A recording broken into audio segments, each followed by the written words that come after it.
My name is Steve Dupuis, actually, from the Salish Kootenai College, a tribal college in Montana. And a tribal college, in case some of you do not know, is chartered by a tribe, typically on an Indian reservation, although there are a few different tribal colleges around the country.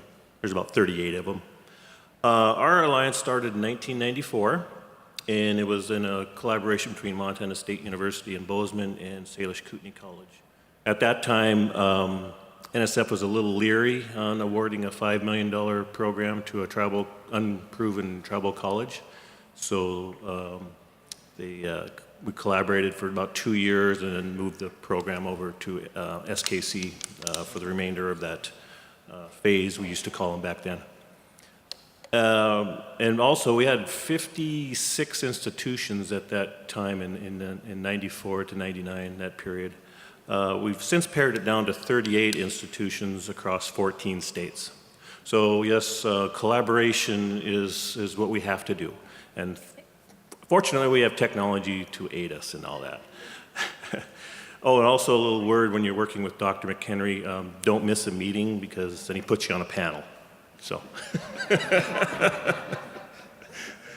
so that's why I'm up here, even if it's a WebEx meeting. The key to our alliance success is our liaisons. Each institution has a liaison, which the president helps us appoint, and then we usually don't really need to head there, but we have met at their institution and went over what they have going on, their mentoring, what their student successes are, and their challenges, and how our program can help out. So we do, out of our 38 institutions, 27 of them are tribal colleges, and a majority of them are just two-year institutions. So we do a lot of transferring, or we facilitate, a lot of transferring into our four-year partners, and sometimes not to our partners, but they're still succeeding on to a bachelor's degree in STEM. But like I said, the liaisons is our key, and in most cases they are mentors to these students. Some of these tribal colleges only have a couple hundred students, so they get pretty intimate relationships as far as where they're from, where they want to go, their family histories. Typically they're first-generation college students. Although that trend we're seeing a change in that trend at our tribal college partners. A lot more traditional 18-year-olds right out of high school type students. Some prepared, some not so prepared. So we continually deal with that as well. My colleague Zetra Wheeler and I've been with the AMP program for 20 years, about 21 probably now, and Zetra's been there about 23. Probably the inception of it. But we're constantly either on the phone or email facilitating student transfers and interests between our partner institutions. We found over the years that through some studies that our tribal college students will typically stay at their home institution on their home reservation and receive multiple AS degrees. So we were figuring out how to facilitate transferring into a bachelor's program. Also what has helped is another NSF program called the Tribal Colleges and Universities Program, TCUP.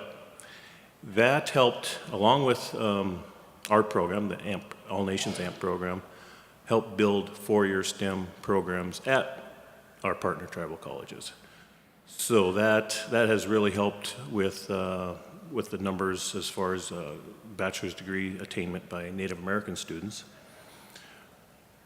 In our new proposal, because we're up for a renewal, I don't know how many others are, but we're really ramping up our mentoring areas, because as we all have heard and have probably experienced, mentoring is a key to a lot of success for our students, especially in our case, where they don't necessarily like to leave their home reservation and attend a major mainstream institution.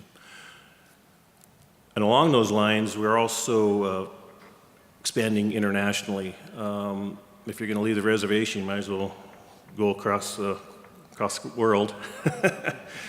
With the NAPIRI program, the Costa Rica research experience that was mentioned earlier, we've been involved with that for several years. And numbers have been okay. There's more success with the Pacific Islander students just because Costa Rica and the Pacific Islands are similar, tropical, similar terrain type of thing.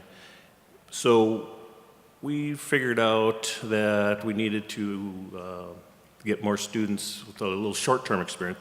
This is an 8-week program in the summer, the NAPIRI one, so we decided to try a 10-day research experience in December between the breaks. Yeah, gotta have a little break from the winter weather.